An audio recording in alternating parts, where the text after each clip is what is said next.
If you've ever labeled your child as explosive, strong-willed, sensitive, or angry, we have created a course that is here to support you. Our brand new anger course is now available for purchase. It's available right now. You're going to get 35 video lessons between 1 and 4 minutes long that are practical, insightful, useful, and based off of what real parents were asking us for when it comes to angry kids. It's available right now. It's brand new. We cannot wait to support you with this course. Head to the link in the show notes to grab it. Hey, welcome to today's episode. Today, we're actually revisiting episode number 17 on strong-willed kids and stubborn kids. We wanted to add a little bit of additional commentary to this episode just to fill it out a little bit more completely. I mean, we have a lot of other episodes in our library that also help add context to this one, but we thought this one was worthwhile just because it was recorded so long ago. We wanted to bring it back so people could listen to it and get something useful out of our episodes. So hope you enjoyed today. Let's get right into it.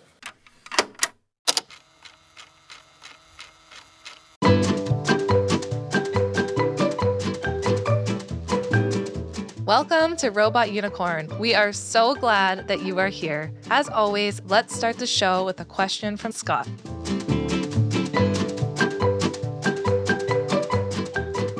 We're going to start today's episode with a couple questions from a question box that you put up on Instagram. And they're two related questions. So I'll just ask both of them because they're related, and then we can get into the topic. Okay. Can we pause it right there and say how much I despise hearing my voice in this? I don't know how much empathy I have to edit all these, so I despise hearing your voice too. My voice? Yeah. Oh, nice. Thank you. Sometimes when I'm editing, I just get so annoyed with you, and I'm just like... Do you really? Yeah. Why? I have to hear you all day. I have to record podcasts with you, and then I have to edit and listen to you be skeptical about things I'm saying. Oh. It's just too much sometimes.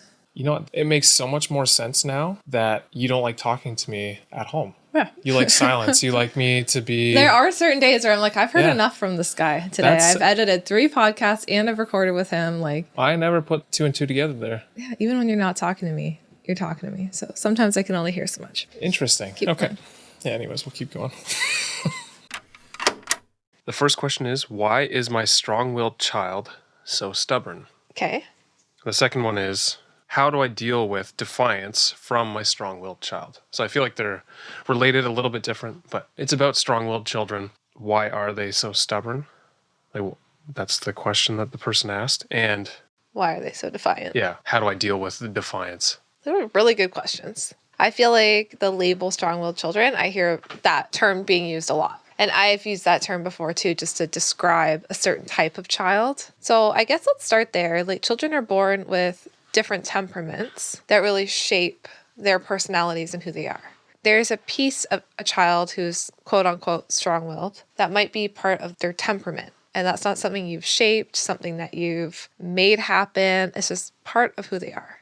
So children are born with different temperaments. Some kids are born with more of a mild temperament. So we see those kids are relatively easygoing. They might be your kids that you describe as like your easy kids. Then we have kids with a more slow to warm temperament. These are our kids that are labeled shy. They might be more hesitant to try new things. They might cling closer to you. Sometimes they're more sensitive too. And then we have our active temperament. So these are our kids that are typically described as more strong-willed, stubborn, busier. So it's not always strong-willed. Like, we could have a slow to warm child who's very strong-willed too, right? You've definitely seen that in like a shy child who also is like, there's no way you're making me do something, right? So it's not necessarily the more active temperament, but the more active temperament, yeah, they're busier, they're louder, they are more outgoing. There's different pieces to that temperament. So first of all, we just kind of want to know that our kids are born with different temperaments. I used to use the word strong-willed quite a bit to describe children, but have more recently stopped enjoying the phrase strong-willed so much. Okay, that's not something I knew. What? Oh, really? Interesting. Yeah. I don't think you've shared with that Oh, with me, okay. actually. Well, there you go. Learn something new every day. Every episode, I feel like I'm learning something new. So this Well, is valuable for me, too. something about my brain is I am like almost constantly thinking about this stuff and like reflecting on Yeah. it deeper, right? So sometimes what I'm sharing is just my own personal opinion. And right now, I'm just sharing my own personal opinion that I have been steering away a little bit from using the strong-willed child language. And here's why. I feel like it is a label that we put on our kids. For example, I put that label on our daughter for a while. Oh, she's just a strong-willed child. That's why she throws stuff down the stairs. That's why she won't respond to me. That's why blah, blah, blah, blah, blah. But upon further reflection, I don't think it's about being strong-willed or not strong-willed. I think it's about being understood and being in right relationship with the parent or not, and having certain needs met or not. And so I think it's easy to say, oh, they're just strong-willed and kind of dismiss it. And I don't want to do that to those kids And anymore. like I think we're doing a learn disservice. scripts and tools just Yeah. to Learn deal with some them. scripts to deal with them. But I don't want to dismiss our strong-willed children anymore. I think that they are children who there's a lot more going on underneath the surface, which makes them defiant, makes them have a hard time listening. I would rather get to the root cause of why they're appearing strong-willed and work on that than specifically only focus on like the surface level, which is like they're strong-willed, they don't listen to me. You know what I mean? So am I making any sense? I think you're making a little sense. Do you have any reflections on what you said now, roughly a year ago? Because I actually have some. Okay. I actually was noting how much I feel like you've learned over the last year and like how much more you could contribute to the conversation now. That was one of the first ones we did specifically on behavior. And I feel like you were like, what? You don't like the label strong-willed? Like you have come a long way where I feel like sometimes now you have so much to contribute to these conversations. And I'm sure that you would say different things now. So go ahead. Well, to be honest, I don't have any comments on the fact that you didn't at the time, or maybe still don't, prefer to use the term strong-willed. But what I find quite interesting is actually the child that we were talking about there, who was our middle daughter, Yeah. at the time was just 4. Yeah. And I think she was kind of coming out of that stage of strong-willedness, stubbornness, right? Because now, I mean, she still has some of those tendencies, but You see her swimming lessons last night? Yeah. She still has a tendency if she doesn't want to do it. she does. But also in that situation with swing lessons, it was later than her normal bedtime, which we've talked about. The summer is just kind of throwing normal schedules out the window a little bit. I feel like she's not even remotely close to what she was like even a year ago. It's interesting to listen back to this now because honestly, I feel like I would be more likely to label our youngest now as the strong-willed one, which I think is funny because I kind of think at every time each of our girls were at that stage, I feel like we think kind we're of felt the same strong-willed, way. yeah. Versus they're sort of just developing out of it. And Maybe- not necessarily developing out of it, but maybe I understand her better now too. So she feels understood, like you were saying. I personally think she could easily still be strong-willed. I think that the way that we've sought to understand her, understand her sensitivities, understand what she needs in order to thrive, has helped her be able to develop out of that stage of her life. But I think many kids don't develop out of that stage of like that 3 to 4 stage where they are just inherently more strong-willed and stubborn because that's how their brain works. They don't develop out of that because we're labeling them as strong-willed and it's just confirmation. You know what I mean? Yeah, you're saying by not labeling them that way and just trying to understand what works best for them. Yes. You're not creating this confirming cycle of creating a more and more strong-willed child. Yes. I see. Okay. Yeah, I can see that makes sense. I mean, honestly, with her, I also kind of think she has developed out of some of it. Oh, totally. You hit the 5 to 7 shift and they start to develop out of it. That's how it should be. Right. She, even doing camp this year versus last year, I was talking with, and I'm sure you've talked with the person who runs the whole camp, and it's like, wow, it's amazing. I haven't had to take her out and just bring her to a quiet area just to relax and everything, and just to be able to deal with the whole day. Now she's able to do the whole day, and she's happy, she's giggling, she's making friends. And I feel like that's a situation where we're not even there with her. So it's not like we are there understanding her. She's just kind of developed out of it at this point. So I think it's actually kind of fun that we recorded something. And I feel like it will be interesting maybe as we go and revisit some of these older episodes over time because the development we can actually see now. It is pretty cool. I guess then my question to you would be, like, is it not possible for a child just to be a defiant, strong-willed child? And you can pour as much attention into the relationship as you possibly can, and they still are defiant? Yeah, I mean, get curious. I truly believe, like in my soul, that a child is never just a defiant, non-listening child. Like there's something going on underneath the surface there. That's not to blame the parents, because we have a child who definitely, she is more on, like, typically described as like strong-willed child. So that's not to blame the parents. Like, we just have our kids that have that more active temperament. Anyway, could I just kind of get into what I think is going on underneath the surface? Okay.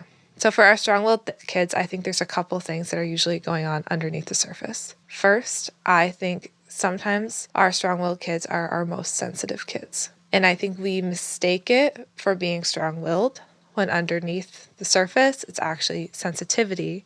And the strong-willedness is what's protecting our child and keeping them safe. So what's the difference between sensitivity and temperament? That's a good question. So sensitivity is another spectrum that we look at for our children. And the sensitivity can range, right? So it's like, we've talked about this before, but it's lights, it's sounds, it's the way that our child perceives what's going on in the world around them. It's the depth of processing of their emotions. So for sure, there can be a link to their temperament that comes into play, right? So you have a child with a slow to warm temperament who like leans towards being more shy and hesitant. But at what point does their sensitivities also play a role into that? There's an interconnectedness to it all, right? Because at what point is your child actually shy and hesitant because when they enter into a new room and it's super loud and overwhelming, they have to stay close to you because the sounds and the way that they're perceiving it is just completely overstimulating to you, right? And in what way is a child who appears to have that more active temperament or appears to be more strong-willed? This is what I wonder. Like, I'll give you an example about underwear for our child. She wouldn't wear underwear. She refused to wear underwear. We could perceive that as she's a strong-willed child with an active temperament. She needs to learn the parent is in control and she needs to wear her underwear.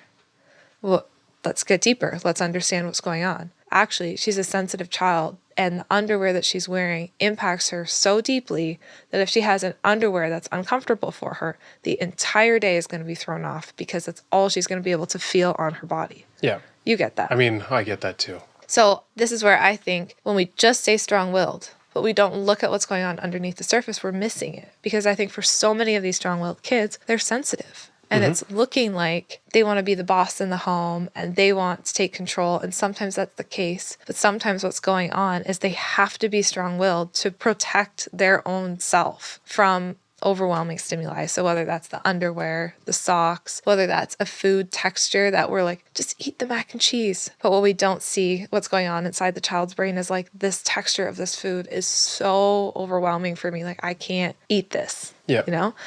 Or I know it's going to offend people, but I get that with pasta. Scott doesn't like pasta. And that's probably because historically it was never made very well for me. So then I have an aversion to it. Someone make this man a good pasta. Like, come bring us an al dente pasta and we'll see. Maybe he'll really like it. It won't be me. Won't be me making it because I don't know how to make pasta, but you know. Someone make us a good gluten-free, for me, because I have celiac. That's not possible. Yeah. So, AKA, we don't eat pasta in the house for that reason. Have you had a good pasta since? Has anyone made you a good pasta? Actually, I feel like you did. I actually did. Hold on. You're in review. I did make this man a pasta. Okay, but to be honest, what happened was you went to a local Italian restaurant. Okay. And, I did have some help. and got some freshly made noodles from there. And you got, was it bolognese sauce or something? Like meat sauce or something. I don't know what it was. That was good. We should do that again. And usually when the family has pasta, I will be the bad example and make myself something different for dinner. Like a bowl of Fruit Loops or something. And I actually was going to do that, but then I tasted it And I thought, wow, this is actually really good. And I had multiple servings of it. He did have multiple servings. I did make it al dente. I pretty much took notes. I went to this local Italian place. They make their own pasta. I took notes on my phone of how Did you? Oh yeah. They were like, boil it for this many minutes with this amount of salt or whatever. And I was like, okay, I'm gonna write this down. I'm gonna make this right. And then I got the sauce too, and it had fresh, it was anchovies and all this stuff. My mouth is watering. That was so yummy. Yeah, see, I'm not at that point yet where my mouth would water from that. It was good. I wanted to. Anyways, we should not distract from the main point of this episode. Continue. Please. Anywho, so they're appearing strong-willed, and we're treating them as if they're strong-willed, which a lot of the historical ways that we treat strong-willed children is have better boundaries, let them have the natural consequences for their action, stand up as the leader in your home, and those are not all bad. But if isn't that exactly what you say though? So yeah, why? With curiosity. Okay. I would say those things, but I would first say, what are we seeing here? So if you come to me and you go, Jess, I have a child. She's so strong-willed. This literally happens to me all the time. She's so strong-willed. She won't listen to me no matter what I do. She just does her own thing. She just says no to everything. My first thing is not going to be set more boundaries, give her a natural consequence. My first thing is going to be, let's get curious. What's she strong-willed about? And then you say to me, well, she won't wear her underwear. She never will. Every single morning, no matter what clothes I lay out for her, she just throws them back in my face and she refuses to get dressed. She's so strong-willed in the morning. Okay, so let's talk about that. And then we get curious and we get deeper and we understand that, sure, this child is appearing strong-willed, defiant, they're not listening, but what's going on underneath the surface, right? So I think one of the reasons is sensitivities. And that's where getting in tune with what's going on for our strong-willed children is so important. And getting curious about that. So that's one of the pieces that I think is going on underneath a strong-willed child, strong-willed being sensitive. Another piece that I think is going on is the search for power and control. And I think a lot of the times our strong-willed children are the children who feel the least amount of control in their life. I'll give you an example. I'm probably the prime example of that when I was a kid. Well, I wasn't going to use you, but you brought it up. Yeah, okay, let's bring you up. You're one example. You were a very strong-willed child. You've described yourself as difficult, which thank you to all the listeners who push back on Scott when he describes himself as difficult and we just tell you that you were just misunderstood. But you would have appeared strong-willed. You didn't listen, right? But what was going on? You had no power over your life. You didn't have an attuned relationship with a parent. You didn't have someone caring for your needs. You didn't have someone that you could turn to say, they are going to take care of me. So what happened was you tried to start seeking power and control wherever you could in your own life in order to get that need taken care of. So the example I was going to give is when we had our third baby, our toddler, who is our sensitive child as well, but our middle child, she became incredibly strong-willed after we had our third baby. Why? At the time, I was like, oh, she's just a strong-willed kid. Now I see it from a different perspective. She was a kid whose entire world had just turned completely upside down. She was my baby. I poured 100%, so much attention and time into her. I was still rocking her to sleep, all of these things. And now all of a sudden I had another baby. She maybe feels replaced. That's a normal thing for a child to feel. It's normal for children to appear more strong-willed after a new baby enters the home. So it's not to make you feel guilty, but that is a reason that a child can be strong-willed. She has less control over her day. Things are changing, their routine's different. So she's going to start seeking control wherever she can, because children have a need to feel power and control somewhere. So the power and control starts coming out and nope, I'm not going to eat that.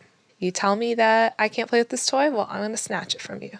You tell me that I'm not allowed to touch the baby, I'm going to touch her 10 times more. I'm not going to wear that, and I'm not going to go to bed when you want me to. I'm not going to go to bed. I'm not going to wear that. Why? Because my whole day is telling her, no, no, no, no, no. And she's not in right relationship with me anymore.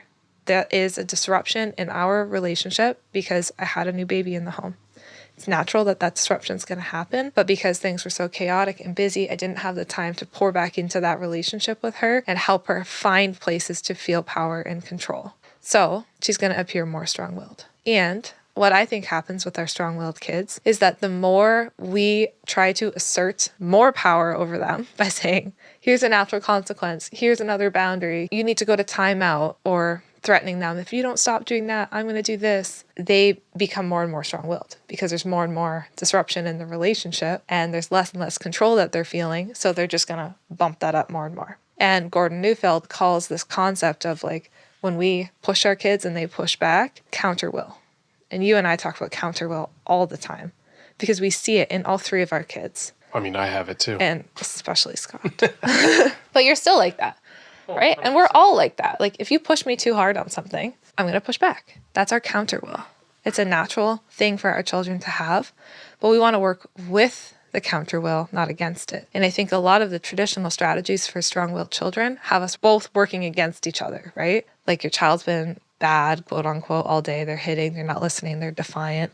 And so instead of getting curious and trying to find ways for them to have power that are positive and partnering with them, we're just like, go to timeout, go to your room, no TV tonight. We're adding more power and control. And we're going to get into even more power and control struggles. So I think that that's another thing that's going on for our strong-willed kids and why I don't want to just label them and be like, yeah, they're just strong-willed. Like underneath the surface, there's a need for power and control and a need for relationship. And if that's not being met in healthy ways, there's healthy ways for them to get power and control. They're going to be seeking it out in every little detail of your life. So that's another reason why I think kids are strong-willed.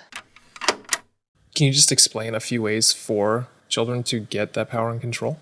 Yeah, I mean, it's as simple as giving them choice, let's say, for what they're wearing in the morning, right? So you're still like, you have to wear clothes in order to leave the house. That's your boundary. But you can choose between this shirt or this shirt. Or even, I think about last night's swimming lessons, right? Like you have to wear a bathing suit for swimming lessons. Okay, our daughter comes down with 2 bathing suits on. Classic. Yeah, one over top of the other. Yeah, one bathing suit on top of another bathing suit. And our question we have to ask ourselves is like, is that okay, right? And it is. Like really, what's the big deal? She can wear 2 bathing suits to swimming lessons. Who cares, right? But if we were to be like, no, you can only wear one, then all of a sudden we get ourselves into really a needless power struggle. So it's about finding your boundary, like you have to wear shoes to leave the house, or you have to wear clothes, or we have to have breakfast before we leave, but then where can they have some choice, some autonomy within the structure that we're setting? I want you guys to know how long I think about this. I lay awake at night and I'm like, there's something more. Like strong-willed, there's something more going on. I'm so sick of this label. I have spent so many sleepless nights thinking about this topic. So thank you for asking me this question today, as I've been waiting. It wasn't me. It was other.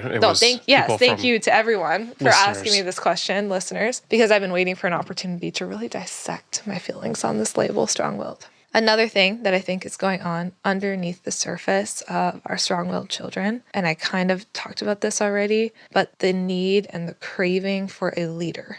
So strong-willed children will appear like they want to be the leader of your home. And sometimes, because we are afraid of their emotions, their meltdowns, the way that they are going to respond, we literally were laughing about this morning with our toddler, we will act out of fear and let them be the leader.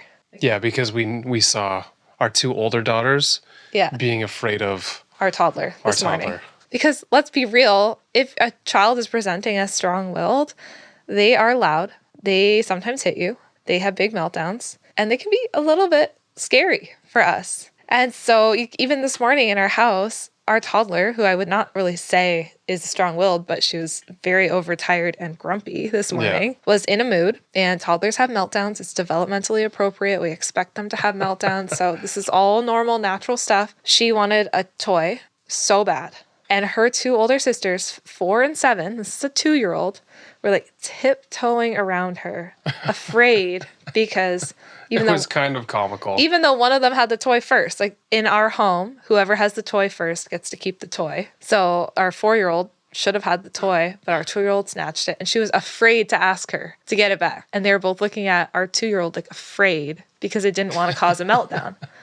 Because it's big, it's loud, it's overwhelming. And so how often as parents, especially... And they had little smirks on their faces too, like, oh, this is... It was actually it was cute. It was a cute moment. But like how often as parents, when we have a strong-willed child who's very assertive, speaks their mind, do we become afraid of our child's reaction and we start to cater to them, right? There's a difference between getting curious and meeting their need and being afraid of them and catering to them so that they don't have a meltdown. It's 2 different things. Mm-hmm. So for example, you have your strong-willed child who's like, I want to bring this ball of kinetic sand into bed.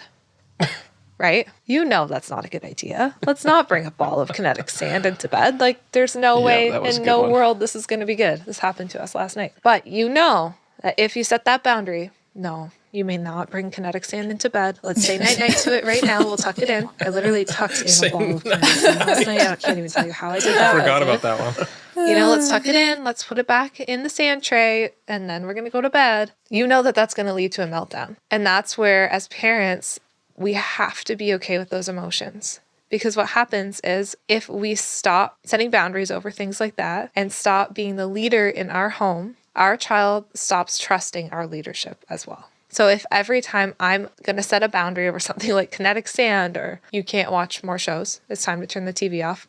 But Mom, I really want to watch more shows. I'm going to turn the TV off. I said TV was going to be done after this episode. I'm going to turn it off. But I want to watch more shows. And then I go, okay, fine. Yeah, whatever. Watch one more episode. My child's going to stop trusting in my leadership and they're going to start learning, oh, so if I push the boundary 3 times, then my parent will give in. And then they are going to be pushing back harder and harder. So part of what our strong-willed children also need is to know that they don't need to be the leader of the home. They're not the one who makes the rules. They're not the one who sets the expectations. And they need to learn that they can start to trust in the leadership that you're going to provide. A healthy, strong leader does 2 things. 1, they are the one that sets the rules and expectations. It's too much to place on your child. We can talk about that. And 2, they stay curious. So being the one to set the rules and expectations doesn't mean that all you do as a leader is like, okay, TV time's over. Okay, gotta sit at the table. Okay, this is what we're eating tonight. It means that you're also getting curious. So if you set the menu for dinner and you feed them food and you're all sitting down together and they don't want it, they throw it at you. You can set a boundary around throwing food for sure, but you also want to be curious about why they're not eating that food. So it's 2 things. I think we have historically seen leaders as just like, I'm the boss and what I say goes. Yeah, put your foot down. Put your foot These are the down. rules. Good leaders are curious. Good leaders are empathetic. Good leaders want to get in tune with what's going on. And that's what I want for parents to do with their strong-willed kids as well. So that's kind of where I'm at. Like, I just feel like there's so much going on behind the label of strong-willed. There's sensitivity, there's relationship, there's leadership, there's where do they have power and control, And there's ways that we can give our children a sense of control and power that's healthy. And I want us to think about all those pieces when we start to think about strong-willed kids. What do you think? To be honest, I feel like I have nothing else to really say in this one. I think you very eloquently explained what you wanted to. Yeah. Friends, we have exciting news. The Anger course is now available. This course was created for parents of kids who would be labeled as angry, strong-willed, sensitive, or explosive. It's meant for kids ages 3 to 9 years old. Inside the course, you're going to find 35 video lessons, all between 1 and 4 minutes long, really easy to digest, covering everything from your triggers, how you view anger, of course, your childhood experiences, to what anger is and why it presents the way it does, and how even sensitivity plays into it. And then you'll finish it off with some scenarios and really practical tools. The whole thing's only an hour and a half long because we know you're busy. We can't wait to support you. Head to the link in the show notes to grab the Anger course right now. I do want to just add a couple practical things. Yes. Well, I was going to ask if you could go through each, like the sensitivity, Sure. each of those and provide an example, but I have nothing to add to. Sure, let's provide said. an example of how we can help a child for each of those reasons why they might be appearing as strong-willed. And let's use the question at the beginning of the podcast, which was defiance and stubbornness. So how can we help a child who's defiant and stubborn as we look at those different areas? So maybe remind me of each area as a pop quiz to see if you remember what I said. I remember none of them. This is my counter wall coming out. Yeah. I refuse to answer. I love whenever I say to Scott, tell me this, and then I immediately see his counter will, like, I'm not telling you anything. Okay, sensitivity. I know that one because that's me. Okay. So we have a child who is appearing strong-willed. They are defiant and they are stubborn. So we decide to get curious about sensitivities. Let's use the underwear or socks as an example. Every morning, your child needs to put on underwear and socks in order to go to school. Every morning, your child is defiant. I don't want to wear underwear. I'm not putting it on. And they're stubborn. No, I'm not putting my socks on. No matter how many times you tell me and remind me, I'm not doing it. I'm going to school in bare feet, right? Easy to see this as a defiant, stubborn child. Let's get curious about their sensitivity. Okay. underwear and socks are hard for you. Those are both things that are on kind of sensitive parts of your body, right? So in a quiet, calm moment, coming to your kid and saying, every morning's feeling tough. I don't like how it's feeling. Every morning you and I are getting into a fight about wearing underwear and wearing socks. That's not really a great feeling. I don't like starting my morning that way. And I have a feeling you don't either. And child goes, yeah, it sucks. And again, you're doing this in a calm, quiet moment. And you go, I wonder if there's like something about the underwear or the socks. It's just like not feeling right to you. And the child goes, my socks feel fuzzy. Fuzzy. Okay, that's an interesting description. Like, tell me more. And you try and get curious with your child. And this also shows them that you're on their team. You want to work together, right? And you can even say that. I'm on your team. I want to work together. I want mornings to feel better. I don't want to fight with you every single morning. That doesn't feel right to me. So that shows your child that you're the leader as well. So that also solves your leadership debate, your leadership struggles that I was talking about too, right? You're the leader. You're taking charge. Then you open up, let's say, Amazon. And you say, okay, why don't together we try and find some underwear that's maybe going to feel good for you? You look on Amazon, you find seamless underwear. That is often really helpful for kids who are highly sensitive, right? The seams are often what bothers them. You're describing exactly what I did with our middle daughter. Yes, exactly. We've literally done this. And you order the seamless underwear, it comes in, you let them try it on, and oh my goodness, it feels so much better than this other underwear. All of a sudden, underwear is not bothersome anymore. All of a sudden, we don't have a strong-willed child in the morning anymore because they have underwear on that actually fits their sensory needs. So that's where I'd say to go if it's sensitivity. You could do the same thing with food, partner with them in a calm moment, and basically just ask them what's up, get curious with them. So that's one tip for the sensitivity piece. Okay. Do you remember the other pieces I talked about? Leadership. You talked about that one already, so that's an easy one for me. Yeah, leadership. So as I was saying with the sensitivity one, in that scenario, you are taking control. You're being the leader. You're no longer waiting for your child to have a meltdown every single morning and fight with them in a calm, quiet moment. You are taking control. So it's more like proactiveness. You're being proactive. Yeah. I'll give you another example for leadership. Let's say every single time it's time to turn off the TV, your child has a full-blown meltdown and they ask you for more and you get frustrated. So it goes like this. No more TV. Okay, hun, you have one more episode left of your show. Okay, episode's over. Okay, hun, time to turn off the TV now. No, I don't want to. I want to watch more. No, I told you one more episode. No, I want to watch more. Mom, let me watch more. No, I told you one more episode. Full-blown meltdown from the child. Okay, fine. Like, stop bugging me about it. I have to make dinner. One more episode. Okay, the child watches one more episode. In that situation, who's leading it? The child. Why is the child... You're asking me this question. You're looking at me like I'm supposed to answer. Answer me. Why is the child leading it? Because we're afraid to deal with the meltdown that comes. What's going to happen long term? The child is going to know not to trust your first boundary, not to trust your second boundary, not to trust your third boundary, and to keep pushing until eventually you change your mind. And this is going to happen then across many different things. Real question. What if I blame Siri for turning the TV off? That's what we'll do in our home. Okay, before we get into the Siri thing, I don't know, maybe the TV situation is a bad example, but is there ever a time where you should be picking your battles, right? Like in that situation, maybe you want to be relatively strict on how much TV the kids watch, but are there other examples where you might be like, okay, no, you know what? You're right. That's fine. We'll do this thing one more time. Or you can go down the slide one or two more times because they pushed. Yeah. I mean, something we've talked about on the podcast many times is everything's not black and white, right? I think it's more like in general, are you someone who always changes your boundary? Every time your child pushes, do you just say whatever? Or are you someone who in general is pretty good at holding your boundaries and on occasion, you're like, you know what? You're right. I'm being unrealistic. Like the other day I went to the park with our toddler's now 3. And I was like, okay, let's go. Basically, I was over it and I just wanted to go home. So it's really hot and tired. But we had pretty much just got there. It was just 1,000,000 degrees out. And she was like, I want to go on the swing. And I was like, no, hun, like, let's just go home. And then, no, we just got here like that, right? I'm not go swing yet. And I was like, she's so right. You know, my expectation is just totally like selfish because I don't feel like being here, but really she's gone down the slide twice. Like it's not really fair to say, let's just go home. So then I was like, you know what? You're right. We haven't gone on the swing yet. Let's do that. I put her on the swing. She went on the swing for a while. And then I was like, let's go. And she was like, okay. And then we went home, right? So sometimes you might realize mid-boundary that you've been unrealistic, and then it's okay to be flexible. But I would say for the most part, also don't set boundaries that are unrealistic. So maybe pause before you set a boundary, unlike what I did during the park that day, and ask yourself if it's realistic and you're willing to hold it. I mean, I think that's easier said than done. Well, yeah, I mean, clearly. But then you're allowed to change your mind too. Yeah. What you're saying is just you can't do it all of the time. It's all about, like, in general, how do you act? And then on occasion, if you're like, you know what, I said we weren't going to get ice cream tonight, but you know what, screw it. It's a hot night. Let's go out and get ice cream. On occasion, it's fine. It's just if every night you're doing that, then yeah, your child's going to learn not to trust you. Okay, that makes sense. But that's a boundary that we set, right? I don't actually. They know. No, they know that I have they know access it's to us. that.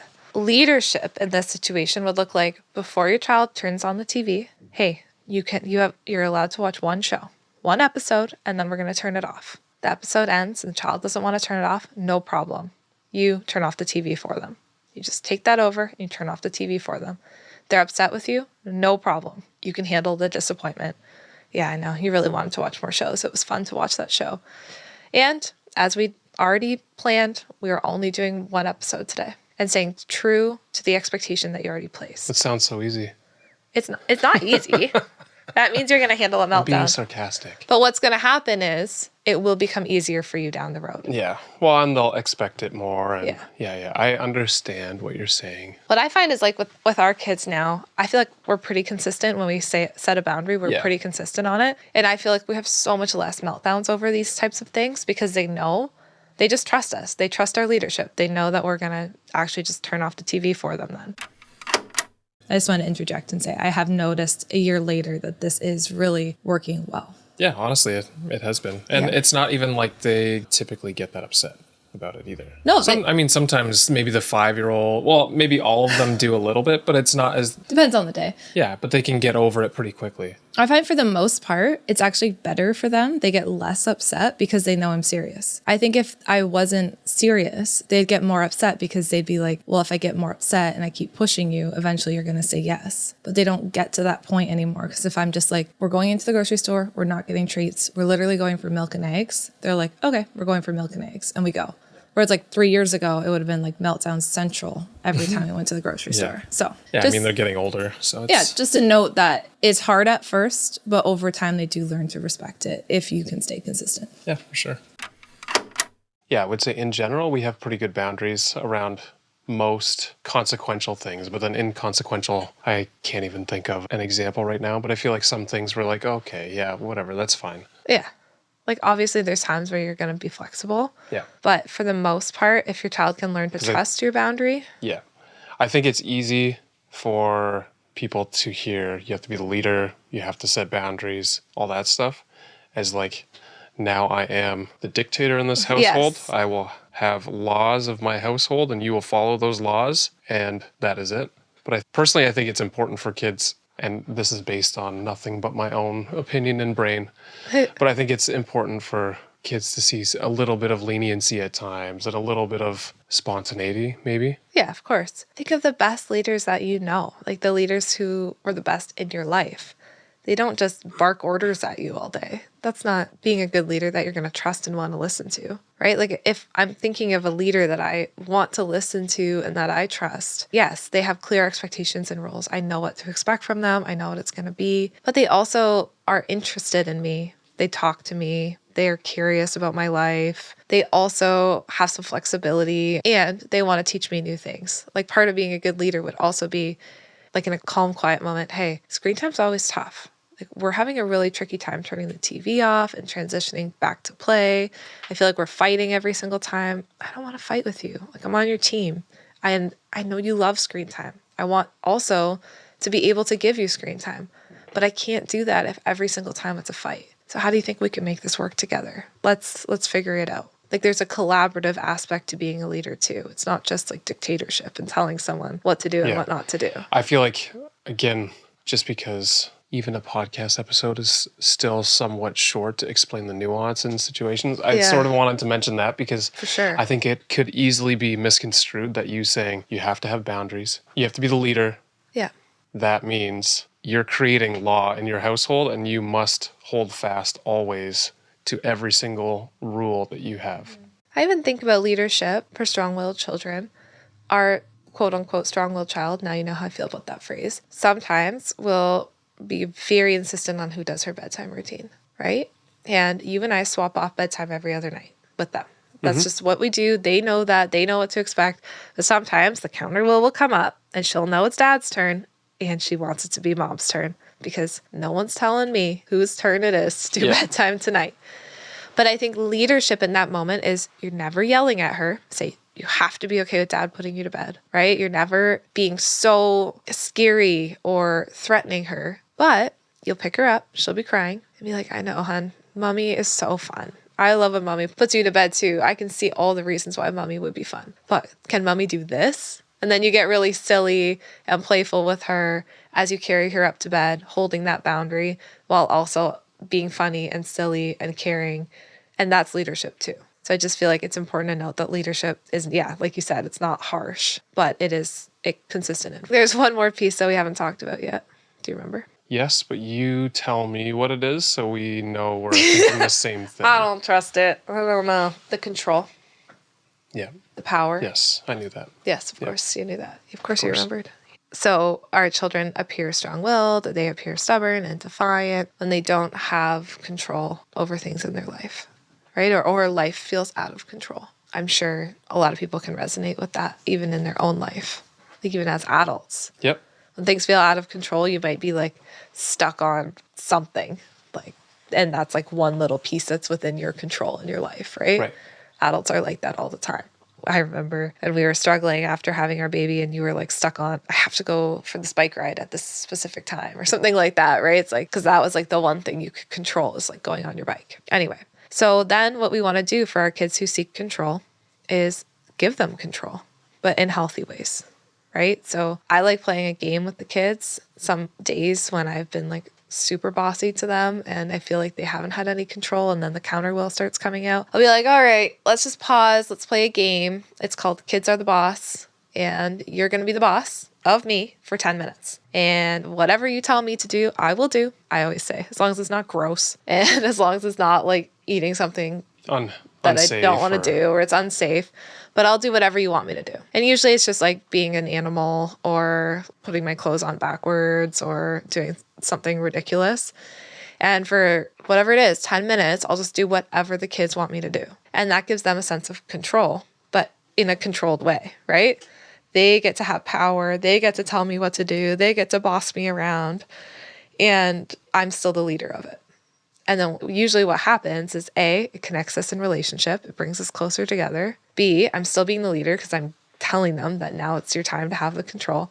But C, it meets their needs for control. And they have fun. They have fun doing it. And at the end of it all, we've laughed, we've had fun, they've had a chance to get that need for control out, and then we can go on with our day because there's like a clear start and finish to it. So if parents are really stuck with stubborn kids, sometimes they'll say like add in playfulness, add in something like that where they do have a sense of control.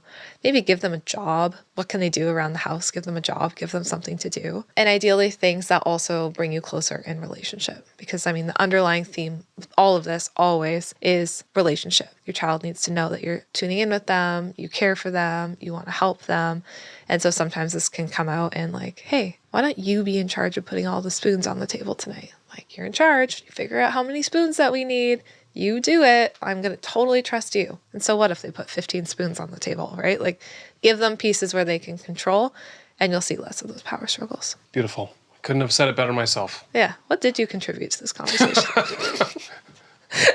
I was actually thinking that at the end I was going to comment on how much I spoke during this episode and how I contributed. Like, so glad you're here. Yeah, so glad I'm here. Thanks for being part of this and really, contributing something. There's a real lack of respect I'm sensing from you in this episode. Scott never's listened to these back, so he has no idea what I've actually kept into all the episodes. Yeah, this is actually, I think, the first one that I've listened to fully listened to. Oh, yeah. Do you like how I paint you? Yeah, wow. You really cut out all of the pieces that I said that were so eloquent and beautifully said. Yeah. And then you just did say something and I just cut it straight out. I find that to be really offensive. There's probably going to be people that message you saying not to be so mean to me. I know, I always get that. Yeah. I know, but Scott's okay. Don't worry. Jess says so herself. Yeah. But I do hope that you found this helpful. And also, there's still so much more I could have got into here, right? Like, Oh, I know. being strong-willed, having power struggles. Like, we could have specifically got into defiance and not listening. Like, I want to, but future episodes. Yeah. Gotta cut it off. We got to cut it off somewhere. Yep. So let us know if you have any questions, comments about this episode, things that you think about strong-willed children. And just know a lot of this is just my own personal reflections. Of course, like there's research on it as well, but a lot of kind of my insights into strong-willed children is just based on working with so many kids called strong-willed and knowing that there's something else going on underneath the surface. Yeah.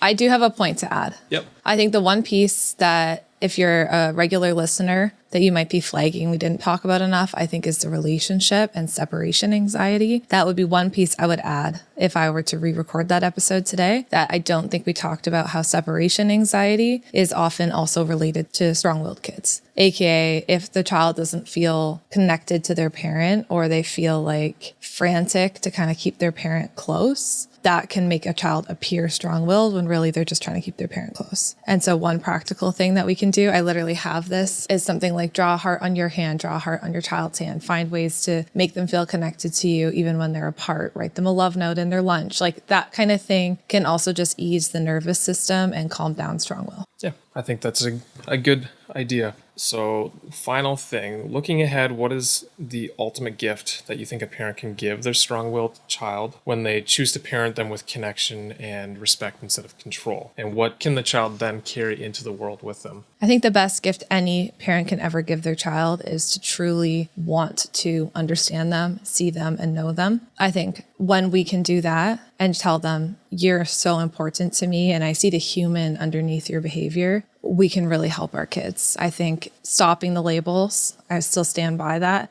and just seeing the human and that behavior is communication is the best thing we can ever do for our children. It makes them feel seen, loved, heard, and know that you just endlessly care for them. And that even in itself just helps to cool down the nervous system and cool down the strong will. So I think that's the best gift that we can give kids. I still stand by everything I said in this episode. I really liked it.